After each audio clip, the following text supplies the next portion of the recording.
Hey folks, this is Riker, bringing you a Diablo 3 Reaper of Souls guide to a new 2.2 wizard build that is being used to top the Greater Rift leaderboards. Now, patch 2.2 is still young, so we may still see other builds emerge as the best, but as of this recording, in North America, this build and variants of this build is what you see at the top of the solo wizard leaderboards. Using this build, and with optimum gear, and practicing the intricate playstyle, you can be pushing Greater Rifts in the 50s. Now this build revolves all around the new Tal Rasha set, which forces you into a playstyle that combines arcane, cold, fire, and lightning skills. Each damage type will call down a meteor and build up a stacking buff. So while you could play this build by just spamming mindlessly, and still do well enough to get into the 30s and 40s, you're gonna have to be really conscientious of your playstyle and learn to practice timing your attacks and stacks if you ever want to hope to get up there with the top dogs. But hey, there's nothing wrong with mindless spamming either, and even suboptimally and with no practice, you can crack the 40s. So let's take a look at the skills. For your primary, you're going to want to use Electrocute, and then the rune you're going to go with will either be Arc Lightning or Surge of Power. We see both of these runes used at the top levels of play, and the difference is that Arc Lightning deals a lot of damage but very close to you, whereas Surge of Power can be used at extremely long range, and as a bonus gives you back Arcane Power. This build is pretty in your face, which makes Arc Lightning an inviting option, but if you feel you prefer to have some distance between yourself and the enemy, you might want to go with Surge of Power. One thing's for sure though, when you're doing Greater Rift Trials, I found that Arc Lightning enables me to get higher keystones than Surge of Power. And part of the issue here is that the Tal Rasha meteors are called down on the enemies that are struck. So Arc Lightning forces that meteor to come down right on top of you. So if you're getting gangbanged, that's going to be great damage in a tight area. But the disadvantage there is you lose the option to start building stacks from a distance or calling down meteors from a distance using Electrocute in the event that you ever feel the need to withdraw from a difficult situation. Still, play around with both and see which one works best for you. Next, we have Hydra, Mammoth Hydra. That's going to be your source of fire damage. Again, we're looking to hit all four of those elements: lightning, fire, cold, and arcane. And our arcane damage is actually going to come in the form of Teleport Calamity. The Calamity rune casts an arcane wave of force wherever you teleport. So you're actually going to be mostly teleporting offensively. Your cold damage will come from Blizzard, Frozen Solid, and this skill will also be a source of control impairing effects. And that's so that we can proc our Bane of the Trap gem, which we're going to get to later. Next we have Magic Weapon, Force Weapon. That's a straight damage buff, real simple. But I've also seen the Deflection rune used instead, and that sacrifices 10% additional damage for an Absorb Shield. Then lastly, we have Ice Armor Crystallize. We're going to be in melee range a lot, because we have to teleport in to deal our big damage, so that melee damage reduction will be really useful, plus the added buff from being struck in melee. But most importantly, we'll get to an item that makes this skill indispensable. Now, onto the passives. We have Illusionist. And we are using Illusionist to reset the cooldowns on our powers, specifically on Teleport. You see, Teleport has an 11-second cooldown, and our Tal Rasha meteors could call down an arcane meteor every 8 seconds. So to be optimal, you want to be casting Teleport every 8 seconds.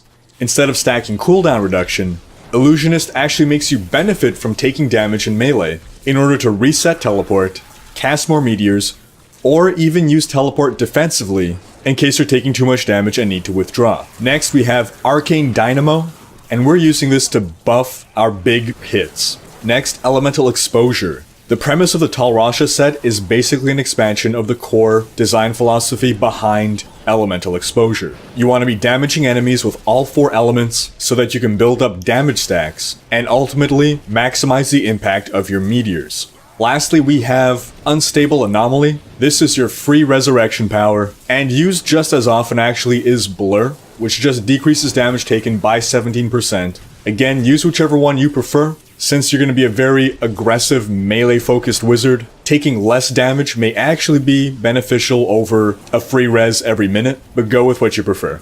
Now, onto gear. You need to get your 6-piece Tal Rasha set bonus. And optimally, that'll be with all 6 pieces of Tal Rashas. rather than 5 pieces and a Ring of Royal Grandeur.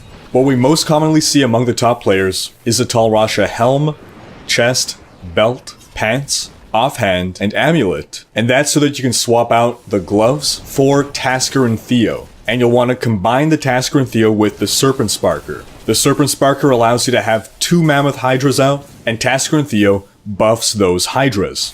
Now, the ideal bracers you'll want are the Ancient Parthan Defenders, and that's because stunned enemies around you will reduce the amount of damage you take. And what does Teleport Calamity do? It stuns enemies.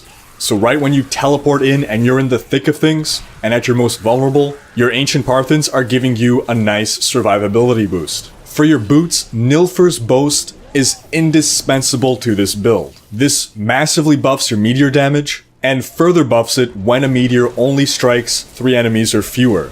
Now, if you don't have a Serpent Sparker, you can go with something like a Sunkeeper instead, which deals bonus damage to elites, or a Devastator, which increases your fire damage, and is a craftable weapon, so you can very easily get a well-rolled Ancient one. And of course, if you're going with the Devastator, likewise by the same token, if you don't have Tasker and Theo, you can go with Mage Fist instead, but we're really seeing the top dogs using Tasker and Theo and Serpent Sparker. Now lastly, the rings. For maximum solo survivability, you want a Unity. One for yourself, one for your companion, and you equip the companion with a token that makes him invulnerable. That effectively doubles your toughness. Apart from that, the ring that all the top players are using is the Halo of Arlese. And that makes your ice armor reduce damage from melee attacks by 50 to 60%, and automatically casts Frost Nova whenever you take 10% of your life in damage. This gives you a tremendous boost to survivability and crowd control. And it's this ring that really allows you to blitz in and play this build as aggressively and fast as possible. Now a quick overview of what stats you want on your items. Starting with shoulders, it doesn't really matter what legendary shoulders you go with, just stack survivability stats on it.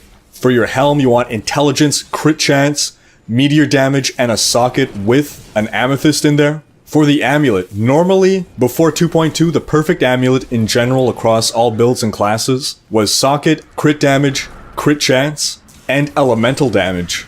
But because this build isn't focused on one element in particular, you're better off going with intelligence versus elemental damage, so that all your meteors and attacks benefit from the damage, rather than just the Hydra and the fire meteors. On your gloves, obviously intelligence, then crit damage, crit chance, and even attack speed, because now the Hydras scale with your attack speed. That said, attack speed is not a priority, but it is helpful. Your chest piece, just stack defensive stats.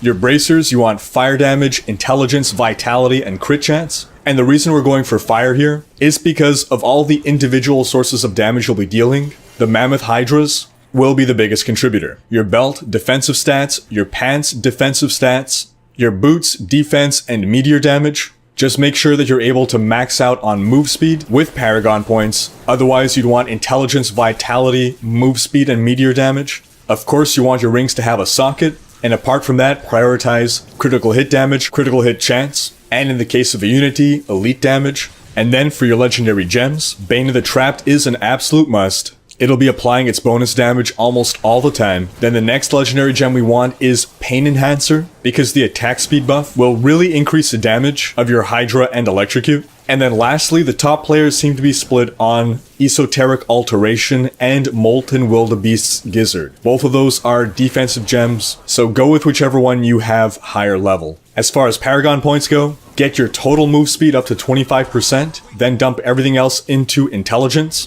For your offense tab, you want to max out critical hit damage and critical hit chance, then attack speed. For your defense, go with all resist, armor, then life. And for utility, resource cost reduction, life on hit, and then area damage. Now one last note on the playstyle. Again, you could just take it very easy and lackadaisically spam your powers, but if you want to be as fast and efficient as possible, which you're not seeing me do because I don't have the practice or experience to do this, you want to start before engaging by spamming Electrocute to get your 5 stacks of Arcane Dynamo. Then you want to teleport into a pack of enemies. That'll trigger your Calamity Rune, which actually is not going to be buffed by Arcane Dynamo. Teleport doesn't trigger it. However, it will stun the enemies around you, and it will call down that first meteor, an Arcane Meteor.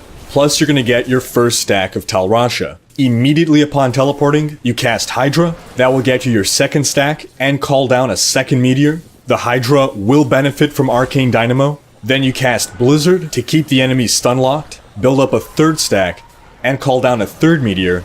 After you've cast Blizzard, cast Electrocute until you've built up another 5 stacks of Arcane Dynamo. This will also get you your 4th Tal Rasha stack and call down the final Lightning Meteor. Then once you're back up to 5 stacks, assuming you have a Serpent Sparker, you're going to cast your second Hydra, then another Blizzard, and end with Electrocute to build up another 5 stacks, and get you ready to engage the next pack. Or to continue engaging this pack if it's not dead yet. So again, the order of operations is Electrocute until you got 5 stacks of Arcane Dynamo, teleport in, drop first Hydra, drop Blizzard, Electrocute up to 5 stacks, drop second Hydra, drop Blizzard, and that last Blizzard should get in before your Tal Rasha buff runs out, and then you repeat, back to Electrocute for 5 stacks of Arcane Dynamo. That wraps up this guide. Thanks for watching. Again though, patch 2.2 is still young, so check back in the future for updates to this guide, as well as new guides for wizards and other classes. Check out these other videos, and if you enjoyed this one, share it with friends, leave a comment, hit like, and subscribe to join Riker's Raiders.